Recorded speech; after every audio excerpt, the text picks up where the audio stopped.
우리 함께 출애굽기 우리 20장 16절 한 절 말씀 우리 함께 말씀 보도록 하겠습니다. 출애굽기 20장 16절 말씀입니다. 출애굽기 20장 16절 말씀 우리 함께 한 목소리로 합독하도록 하겠습니다. 함께 읽습니다. 시작.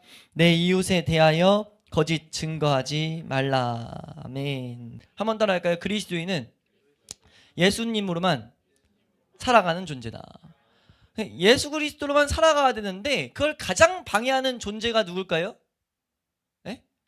마귀라고 우리가 보통 알고 있지만 그 마귀이기 전에 사실 나입니다. 나. 그러니까 마귀가 가장 강력한 존재라고 그것도 맞는 이유가 뭐냐면 그 마귀는 가장 나를 잘 알고 있기 때문이에요. 왜냐면 우리가 마귀 거였기 때문에. 그래서 끊임없는 우리의 신앙생활은 나와의 싸움입니다. 그래서 바울이 고백했던 나는 날마다 죽노라를 우린 거의 구호처럼 새겨놔야 될 줄로 믿습니다. 이건 나는 날마다 안 죽으면 예수로 살 수는 없어요. 불가능인 거죠. 그러니까 우리가 갈라디아서에서 이걸 정말 잘 가르쳐줬는데 이런 말씀들을 보면서 정말 갈라디아서가 너무 정확한 개념을 우리에게 제시하고 있는데 절대 갈라디아서에서는 내가 나오면 안 된다는 걸 말하잖아요. 오직 우리가 기도할 때 어떻게 기도해야 되는가? 나는 안 됩니다. 그러니까 전제돼서 기도해야 된다고 가르쳤단 말이에요. 갈라디아서를 통해서 한번 따라할까요? 나는 안 된다. 그러니까 안 된다가 어디 앞에서 안 되냐면 하나님 말씀 앞에서예요. 그러니까 모든 그리스도인은 하나님 말씀 따라서 하는 것이 영순이어야 될 줄로 믿습니다. 그러니까 성전이라는 것은 하나님이 거하시는 곳인데 하나님은 누구에게 거하시냐면 하나님 말씀 따라 사는 자에게 거하세요. 우리 그 예수님도 직접 말씀하셨죠. 요한복음 14장 21절 말씀에 우리 그 계명을 함축해서 말한 거긴 하지만 한번 읽어볼까요? 14장 21절 함께 읽습니다. 시작.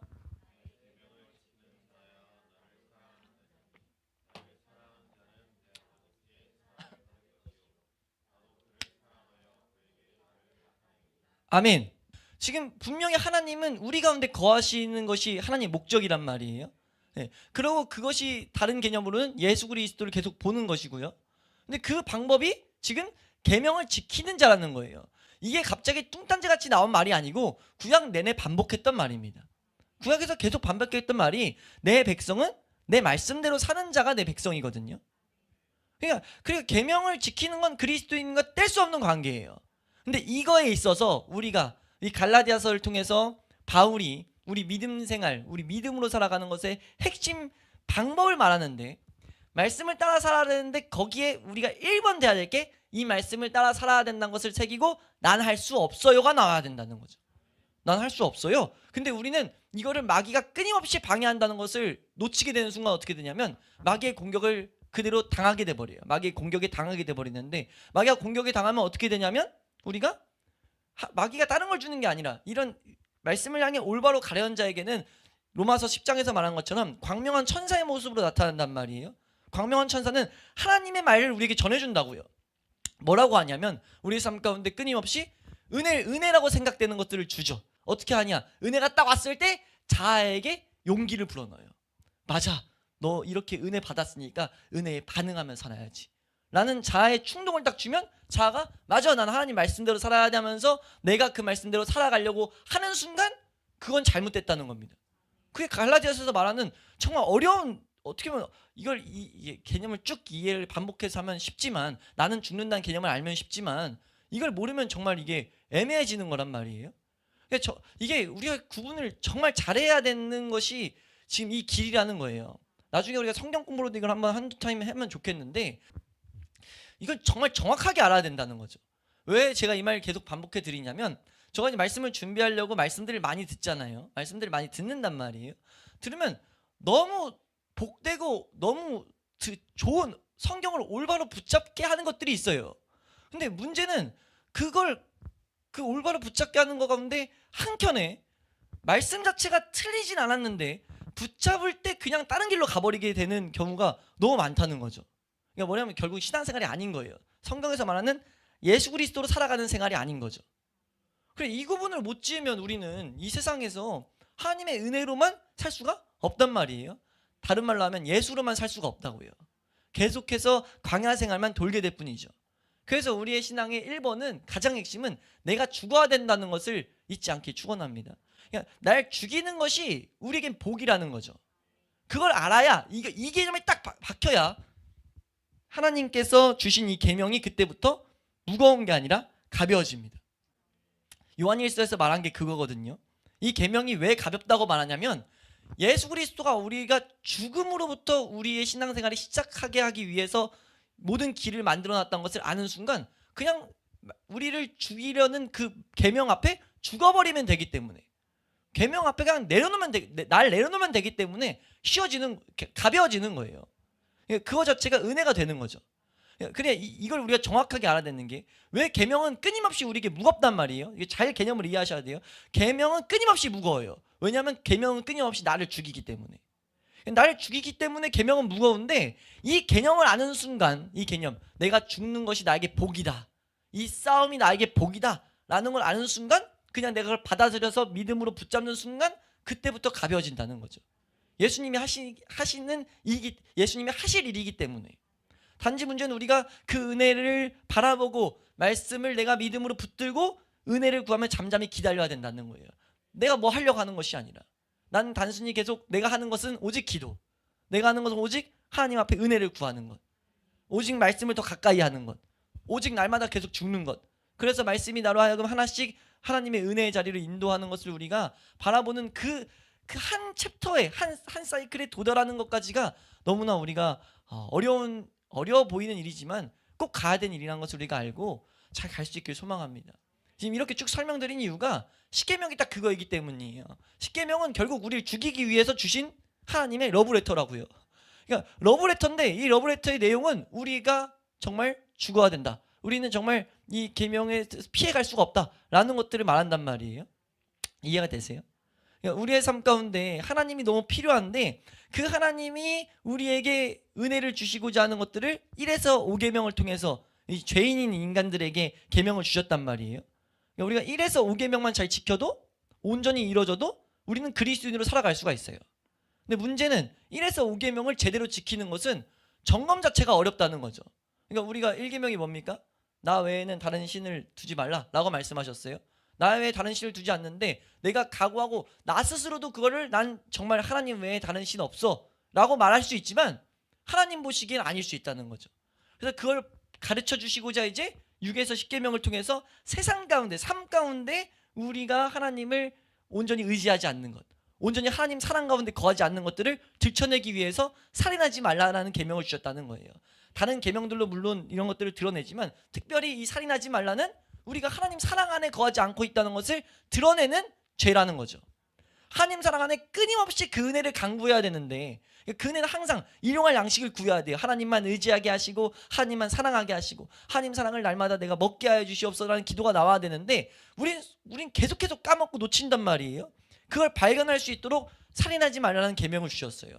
그러니까 살인하지 말라가 그냥 죽이는 것이 아니라 남을 미워하는 것, 남에게 분내는 것, 남에게 시기 질투하는 것, 이것이 다 살인하는 그 마음에 그 다 있는 내용, 죄라고 말씀드렸는데, 내 마음에 그런 모습이 나타날 때마다 우리가 한번 더 할까요?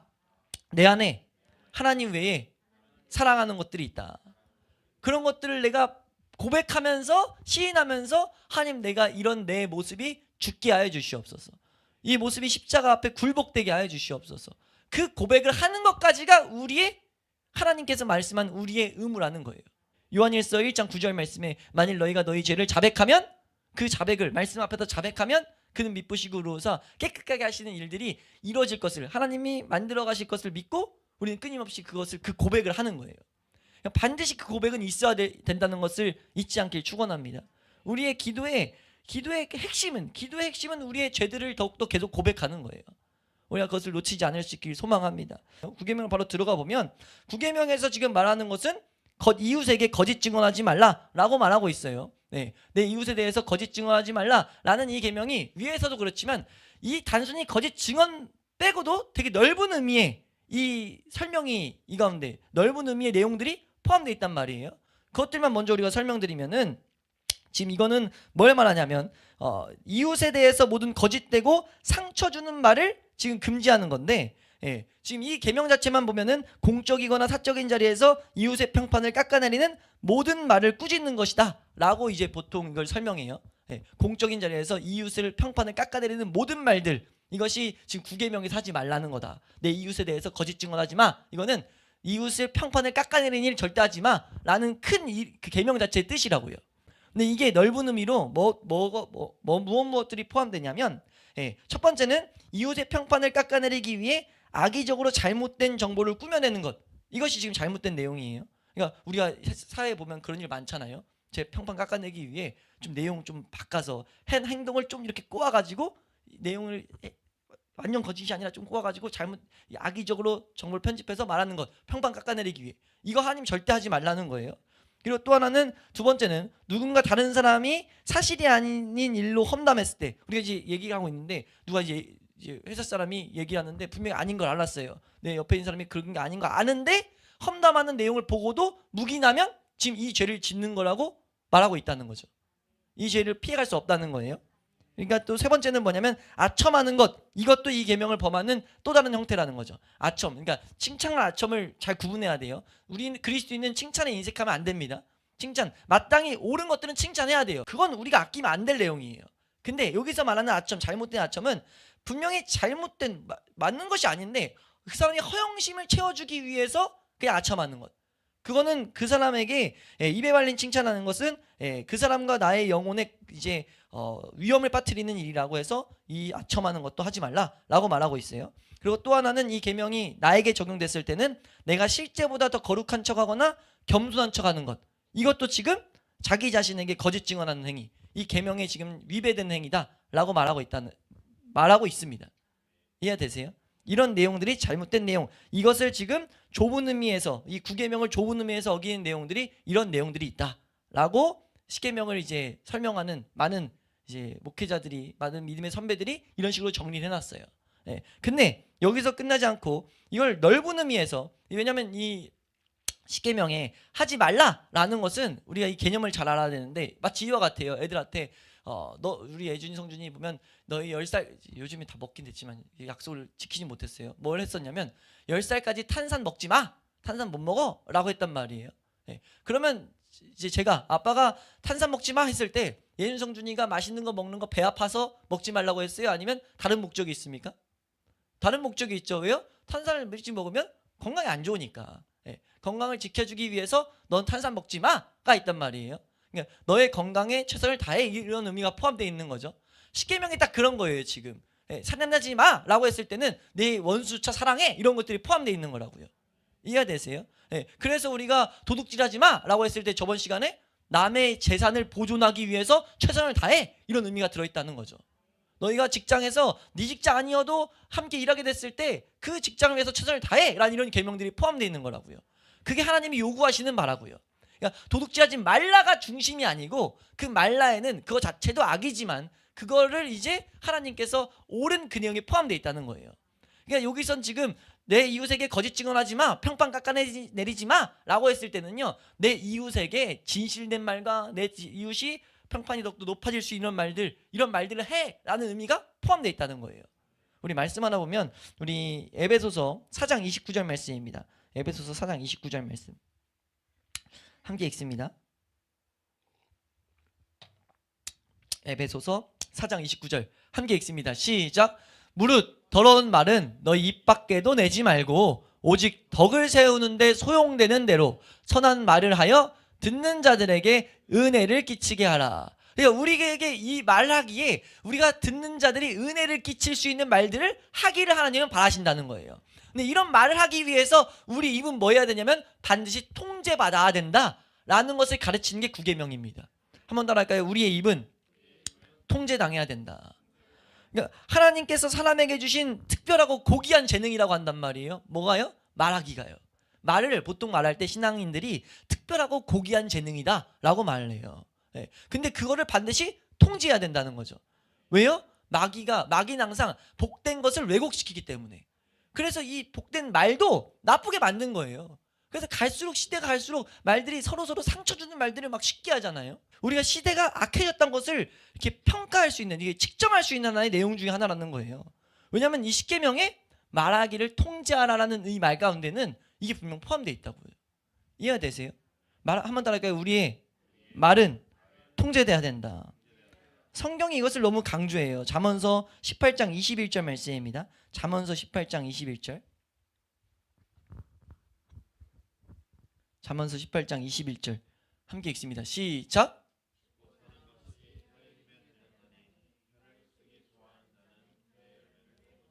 지금 분명히 혀에 대해서 뭔가 말하면서 15장 말씀 가면요, 혀를 많이 잘 쓰면 어떤 것이냐, 15장 4절 말씀, 잠언서 15장 4절 우리 함께 보도록 하겠습니다. 함께 읽습니다. 시작. 온순한 혀는 지금 성경에 이런 경고를, 이런 가르침들을 우리에게 분명하게 주고 있어요. 온순한 혀는 생명을 갖게 하는 건데 패역한 혀는 뭐예요? 악이라고요. 악. 이것을 야고보서에서는 더욱더 극단적으로 표현하죠. 야고보서 3장 8절 말씀 보면요, 이 혀가 곱비, 아까 지금 제가 말한 거, 인사할 때 이런 식으로 인사하는 거 한번 읽어보세요. 시작. 혀를 능히 길들일 사람이 없나니 쉬지 아니하는 악이요? 아멘. 이게 2000년 전에 기록되어 있는데 이게 얼마나 과학적이냐면, 이거 과학적인 게 우린 알죠. 우리 시대는 특히나 KBS인가 EBS에서 과학 프로그램에서 이제 그 실험한 거 치면 지금도 나와요. 물은 생명이다. 물에다 넣고 한쪽에는 사랑해, 너 너무 이쁘다, 너 이렇게 말한 거, 한쪽에는 죽어, 나쁜 놈, 너 진짜 못생겼어, 막 이렇게 진짜 말들을, 그리고 하나 뭐 이렇게 강력한 말, 헤비메탈, 클래식 이렇게 비교해가지고 노래를 틀어 물에게 했더니 물이 이제 한 달인가 일주일 정도 했던 것 같아요. 일주일 뒤에 딱 봤더니 이게 물 결정체를 현미경으로 봤더니 아름다운 말을 했던 물에는 결정체가 정육각형으로 이쁘게 쫙 맺혔는데, 이 나쁜 이 죽어 막 이런 말 했던 건 물 경련체가 막 다 빠그라져 있어요. 정말 재밌는 거죠. 재밌는 게 아니라 정말 우리는 그리스도인으로서, 신앙인으로서 정말 와, 하나님, 이게 단순히 그냥 비유가 아니라 진짜 이건 독이네. 왜냐하면 이게 독인 이유는 사람의 70%가 뭡니까? 물이에요. 물이에요. 우리의 말을 할 때 영향을 받는다고요. 아이 막 이렇게 인사하는 게 우리는 그냥 뭐 인사 친하니까인데 아무렇지 않게 볼 수 있는데, 이 세상은 그렇게 가고 있기 때문에. 근데 하나님이 절대 그렇지 않다는 거예요. 예, 그렇기 때문에 우리에게 말하기를 통제하라고 말한다는 거죠. 예, 이것은 한번 따라가, 말하기를 통제해야 된다. 우리 이런 내용이 예수님께서 이게 엄청 엄숙한 내용이라는 것을 예수님께서 마태복음 12장 36절 37절에 말씀하시는데요. 마태복음 12장 36절 37절 함께 읽습니다. 시작.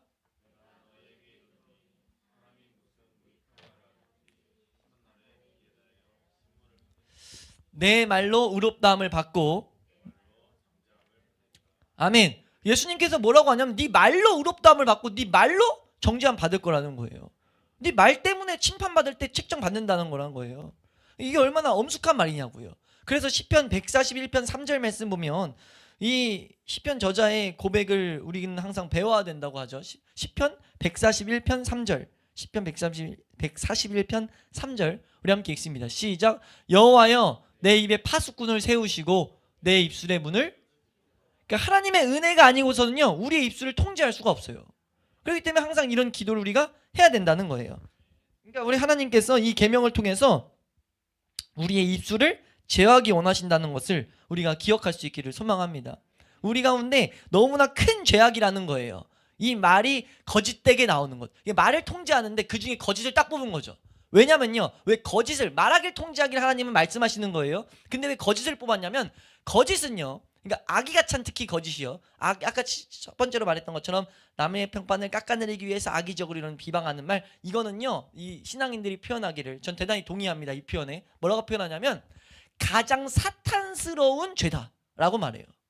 이 비방, 남에게 악한 말로써 남을 깎아내리는 것, 거짓말로써 깎아내리는 것, 특히 거짓을 섞어서 깎아내리는 것, 있는 일 가지고 깎아내리는 것 정도가 아니라 거짓 섞어서 만드는 것. 우리나라 요즘에 거짓 뉴스 많잖아요.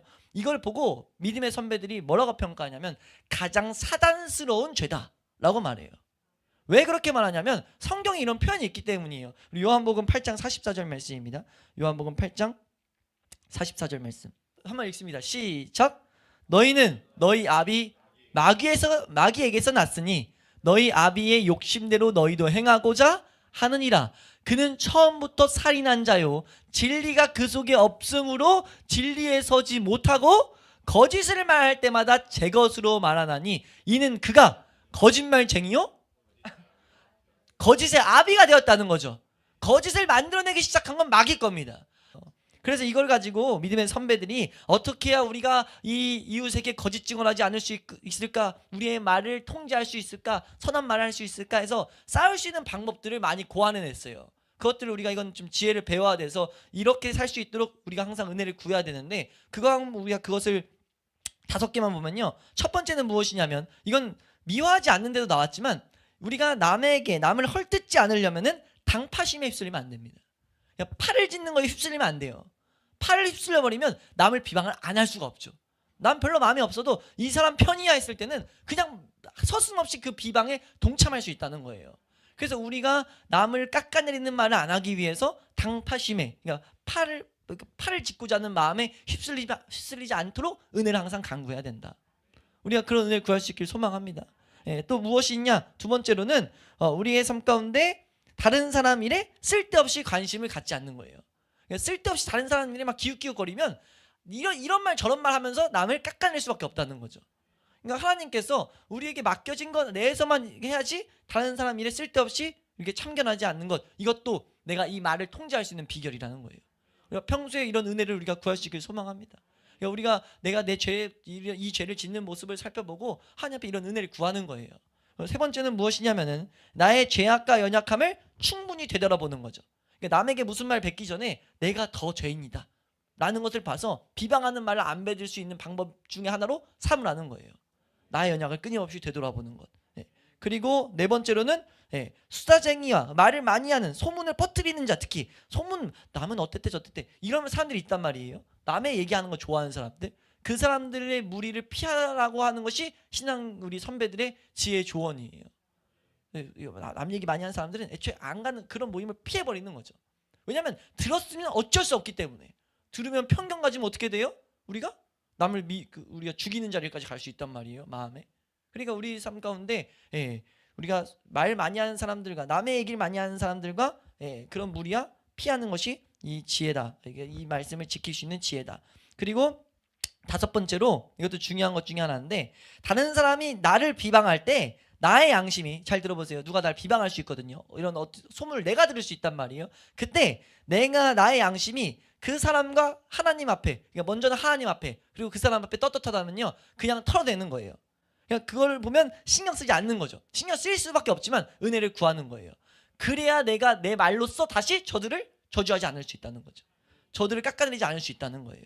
이게 우리 선배들이, 믿음의 선배들이 여러 가지 중에 제가 정말 복되고 우리 삶 가운데 있어야 될 것들을 요약한 건데, 이것들을 통해서 우리가 이 남의 평판을 깎아내리는 것, 내 이웃에게 대하여 거짓 증언하지 말라라는 말씀을 지킬 수 있는 방편으로 삼으라는 거예요. 이해되세요? 이런 방편들, 이런 모습대로 살아갈 수 있는 은혜를 우리가 구할 수 있기를 소망합니다. 그러니까 우리가 이것을 더욱더 붙잡아야 이유가 좀 전에 살펴봤지만 이 남을 깎아내리는 것, 특히나 깎아내릴 때는 기본적으로 거짓이 섞이기 때문에, 이건 내가 아니라고 해도 거짓은 섞일 수밖에 없어요. 왜냐하면 내가 모든 상황을 온전히 알 수 있지 않기 때문에. 근데 이 거짓은 진리 하나님이 가장 싫어하는 내용이라는 거예요. 우리 말씀 몇 군데만 더 보면 시편 31편 5절 말씀, 시편 31편 5절 말씀입니다. 함께 읽습니다. 시작.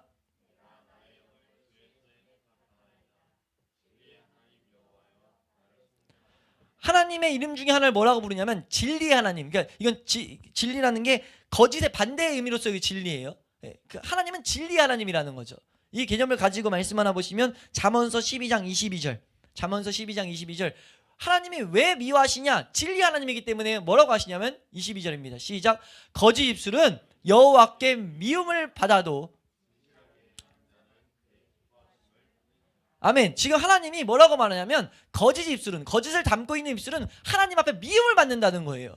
왜 그러냐면 아까 읽었던 말씀처럼 하나님은 진리 하나님이기 때문에 거짓은 그냥 하나님이 미워, 난 너 미워, 나빠, 그렇게가 아니라 그냥 물과 기름이 섞일 수 없듯이 그냥 미워하시게 되는 내용인 거예요. 그래서 우리는 이런 모습 때문에 우리가 지금 교회 이 시간에 와가지고 하나님 앞에 기도하고 하나님 은혜를 구하는 이유가 뭐예요? 하나님과 동행하기 위함이란 말이에요. 하나님과 더욱더 동행하기 위함, 하나님이 내 삶이 더욱더 성전되어서 하나님이 나타나기 위함이란 말이에요. 근데 그러기 위해서 반드시 필요한 건 하나님과 하나님이 기뻐하시는 자리로 나아가야 되는데 거짓은 그걸 막는다는 거죠. 절대 사소한 일이 아니라는 겁니다. 절대 이것을 좌시하면 안 된다는 거예요. 방관하면 안 된다는 거죠. 우리가 근데 그럼에도 불구하고 우리는 이런 일을 절대로 피해갈 수가 없어요. 이해되세요? 왜냐면 하나님께서 우리를 어디로 내모시냐면 사람들 사이로 내모신다고요.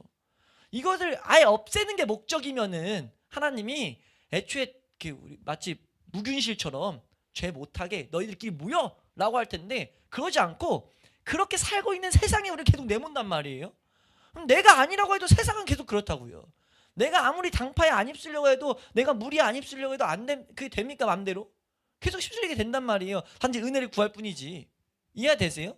우리가 끊임없이 근데 그런 죄를 접할 때 우리가 잘 기억해야 될 내용은 이 말씀을 통해서 이 십계명은 남을 위한 거예요? 나를 위한 거예요? 나를 위한 거. 그러니까 시작할 때 말씀드렸지만 십계명은 나를 죽이기 위한 거예요. 좀 직접적으로 표현하면 이런 모습이 봤을 때 내 안에 이 죄를 사랑하는 게 있다를 발견하는 게 목적이라고요.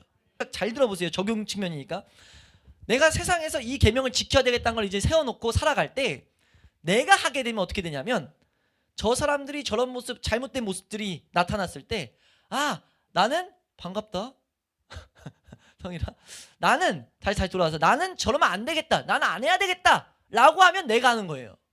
이해가 되세요? 이 계명은 어떻게 받아야 되냐면 저런 모습이 좀이나 나왔을 때 내가 저걸 너무 즐거워하는 모습이 있다. 저거 나도 동의하는 모습이 있다. 왜냐하면 그 마음 분명히 있거든요.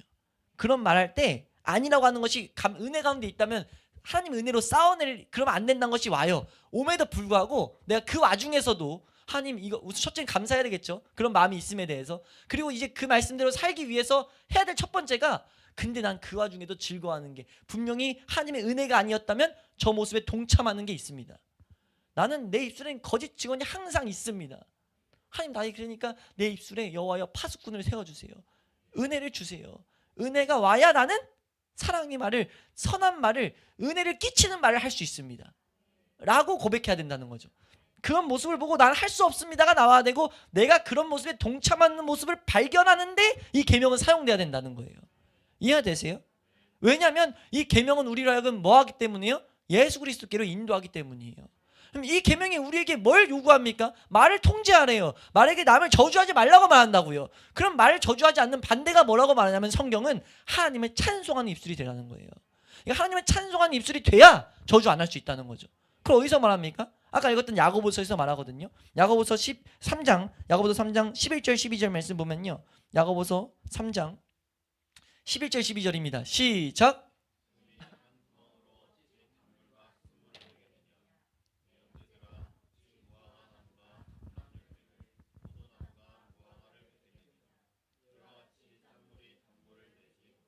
아멘. 13절까지 읽습니다. 시작. 10절이네요. 10절. 네, 10절입니다. 시작.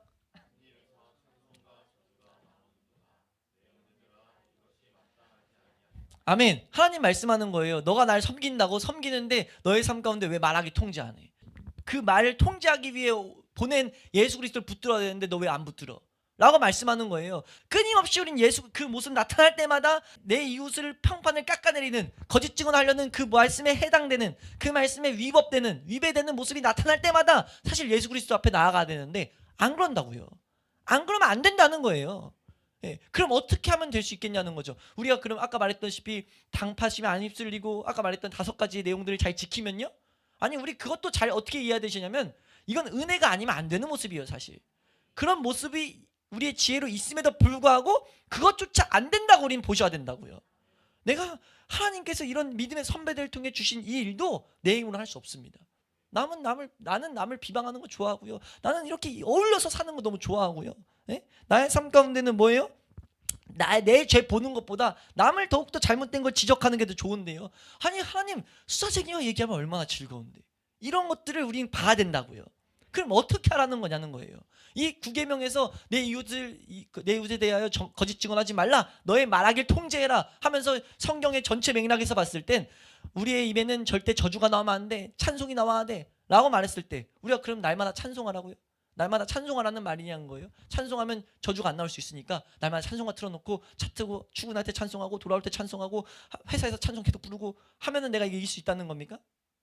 찬송은 그건 내 의지로 찬송하는 거고요. 내 의지로 말씀 붙드는 거고요. 여기서 말씀하는 비유가 너무나 복되고 완벽한 게 뭐냐면요. 이 찬송이 어디서 나요? 샘이라고 말해요. 샘. 안에서 뿜어져 나오는 거라는 거죠. 그럼 찬송의 그 본질은 뭐예요? 찬송에 우리가 주일날 마침 또 봤지만 찬송의 본질은 하나님을 보고 하나님의 교제로 인해서 하나님의 그 선하심과 완벽하시고 무소부재하신 전능하신 하나님께서 언약하셔서 그 말씀대로 끌고 가시는 그 모든 그 일하심을 그 모든 그 경륜을 보면서 하나님을 그냥 고백하는 거예요. 하나님 정말 대단하시네요. 하나님의 은혜가 너무 감사하네요. 내가 이 좌절 가운데도 문제 가운데도 하나님은 실수하지 않으신 것을 난 봅니다 라고 하나님을 찬송하는 거라고요. 그때 찬송이 나온다고요. 그럼 그게 어떻게 됩니까? 그게 어떻게 가능해요? 우리에게? 은혜가 와야 가능하죠. 은혜가 와야 가능해요. 이걸 설명하는 게 뭡니까? 이걸 설명하는 개념, 성경에 중요한 개념이 있거든요. 은혜가 너희는 은혜로만 살아가라 라는 개념, 이 개념이 뭐냐면 그게 안식일이에요. 우리가 왜 개신교 특히 우리 청교도 개혁주의에서 가장 가장 힘쓰는 것은요 주일 예배입니다. 이 예배를 가장 목숨 걸고 지키라고 계속해서 가르쳐요. 그리고 우리가 그 예배를 은혜를 공급받는 장소로 만들기 위해서 온 힘과 에너지를 쏟아야 되고요. 왜냐하면 하나님이 안식일을 복되게 만들었기 때문에 그 언약 믿고 가는 거거든요. 이 세상 모든 것들은 무너졌어도요 하나님의 창조행위 때 선한 게 남아있는 한 가지가 뭐냐면 안식일이에요. 하나님이 안식일 한 날을 거룩하게 지정을 해놔서 계속해서 복을 붓고 계신다고요. 그래서 우리가 안식일에 대해서 계속 살펴볼 때 이 개념부터 고쳐야 된다. 안식일은 주말이 아니라 한 주의 첫 시간이다. 한 주의 시작이어서 이 주를 온전히 조금이라도 승리해야 한 주의 삶 가운데 조금씩 승리가 나타난다. 나는 그 믿음의 길을 설명드렸단 말이에요. 우리 네 번째 계명이 뭡니까? 안식일을 거룩하게 지켜라. 안식일을 지켜야 된다는 것을 설명하고 있다고요. 안식일을 지켜야 되는데 그 지키는 걸 놓치지 않기 위해서 안식일이 항상 필요하다는 것을 보게 하기 위해서 하나님께서 이 세상 살아가는 우리에게 계명을 다시 한번 눈에 보이는 인간관계에서 계명을 하나 딱 세웠어요. 그 계명이 뭐예요? 너 말하기 통제해. 너 말하기를 통제한다는 것을 통제해야 된다는 것을 잊지 마라. 그래서 봤더니 살인하지 말라, 간음하지 말라, 도둑질하지 말라보다 많이 나온 죄가 뭐예요? 말하기예요. 내가 사람 사이에서 계속 내 이웃의 평판을 깎아내리길 좋아한다고요. 왜냐하면 세상이 그렇게 살아가니까. 이 악은요, 거짓의 압이 된 이 세상은요, 이것으로부터 자유할 수가 없는 내용이에요. 보시라고요. 아까 잠깐 말했지만 여기 인사가 됐어요. 그리고 둘셋만 모이면 뭐합니까? 안 하려고 해도 분명히 마음에 선한 사람도 그냥 남을 비방한다고요. 의도치 않게 또 비방을 한다고요. 우리의 대화는 그렇게 가게 돼 있어요. 왜냐면요, 사람은 자기 중심적이기 때문입니다. 내 중심으로 보니까 남들이 나에게 100% 맞출 수 있는 사람이 없거든요. 조금이라도 문제를 일으키기 때문에 그냥 그거 말했는데 나는 그게 비방이 되는 거예요. 근데 하나님 그거 죄라고 그러는데 어떻게 하실 거냐고요. 그걸 어떻게 우리가 놓고 하나님은 그 죄를 미워해서 같이 갈 수가 없는데 그걸 놓으면 되냐는 거예요. 안 된다는 거죠. 그러니까 그걸 위해서 오신 예수 그리스도 앞에 고백하면서 뭐라고 할 수밖에 없습니까? 은혜를 주시옵소서. 하나님, 내가 당파심에 휩쓸리지 않게 하여 주시고 남의 잘못을 볼 때마다 내 잘못을 더욱더 보게 하여 주시고 내가 계속해서 그 은혜를 구해야 된다는 거예요. 근데 그 은혜는 어디서부터 시작된다고요? 주일부터 시작된다고요. 우리가 주일날 하나님의 은혜를 공급받을 때, 샘이 터질 때, 찬송이라는 샘이 터질 때야만이 저주를 이겨낼 수 있다는 거예요. 저주를 뱉는 내 입술이 통제되기 시작한다는 거죠. 우리가 그런 모습이 있을 때마다 하나님, 내가 주일을 더욱더 거룩하고 복되게 살게 하여 주시옵소서. 왜 십계명이 러브레터입니까? 살면서 예수님이 필요하게 만들거든요. 살면서 은혜가 필요하게 만든다고요. 특별히 하나님께서 우리에게 안식일을 더욱더 거룩히 지킬 수 있는 갈망을 심어넣기 위해서 오늘 이 9계명을 주셨습니다. 뭐라고 말씀하세요? 내 이웃에 대해서, 내 이웃의 평판이 높아지기 위해서 너희 말들을 통제해라. 너희 아까 읽었던 에베소서 4장 29절 말씀처럼 너희 사람들에게 선한 영향력을 끼치는 말을 해라 라는 우리의 기준을 세워놓을 수 있게 축원합니다. 세워놓을 때 또렷하게 날카롭게 세워놓을 때 우리는 날마다 좌절할 수밖에 없어요. 좌절할 수밖에 없어요. 남에게 어떻게 선한 말을 하냐고요. 우리가 남에게 어떻게 하나님의 은혜를 끼치는 말을 하냐고요. 100번 해놓고 한 번 다 깎아먹는다고요. 100번 잘하다가 한 번 후벼 판다고요. 말로. 우리가 그러고 있다니까요. 그때 우리는 절대 그것을 절대 지나치지 않길 축원합니다. 이거 하나님이 지나치지 말라고 말씀하신 거예요. 너 내 이웃에 대해서 거짓 증언하지 마. 네 말하기를 통제해라. 라고 한 이 말씀이 우리 삶 가운데 온전히 우리로 하여금 은혜의 자리로 우리를 끌고 가는 것을 우리가 경험할 수 있길 소망합니다. 우리가 안식일을 온전히 우리가 드리게 될 때, 안식일 가운데 은혜가 공급될 때 우리의 삶에 찬양과 감사가 흐르게 되고, 그로 인하여서 한 주의 삶 가운데 조금씩 단물을 내는 것을, 우리가 이 말씀이 그렇게 그 자리까지 인도하는 것을 함께 경험할 수 있길 소망합니다. 우리 시간 찬양하고 함께 기도하실 때 우리 주님 말씀하시면 이라는 찬양 한번 우리 찬양하고 기도할 때, 하나님 내 삶 가운데 특별히 오늘 이 말하기를 통제하라는 하나님 말씀을 마음 가운데 새겨서, 하나님 내가 삶 가운데 매일매일의 삶 가운데 예배가 있게 하여 주시옵소서. 예배의 핵심 중에 하나는 찬송이거든요. 찬송, 어떤 예배가 나옵니까? 내가 분명히 내가 보통 때는 남을 비방하고 그 비방하는 무리에 동참했어야 되는데, 쓸려갔어야 되는데, 내가 이 기도를 하다 보니까, 주일날 그렇게 은혜를 구했다 보니까 비슷한 상황이 딱 펼쳐졌는데, 그 당파심을 나를 끌려가는 상황 속에서 하나님 은혜가 그러면 안 된다는 마음을 나에게 집어넣으면서 그렇지 않을 수 있는 힘이 공급된다고요. 그때 우리 뭐합니까? 하나님 말씀이 열매 맺게 하신, 말씀이 나를 승리케 하신 하나님을 찬양합니다. 그게 뭐예요? 매일의 예배예요. 그게 삶에서의 예배고 삶에서 경작하는 거라고요. 우리가 그런 열매를 우리가 함께 경험하는 우리 교회 될 수 있길 소망합니다.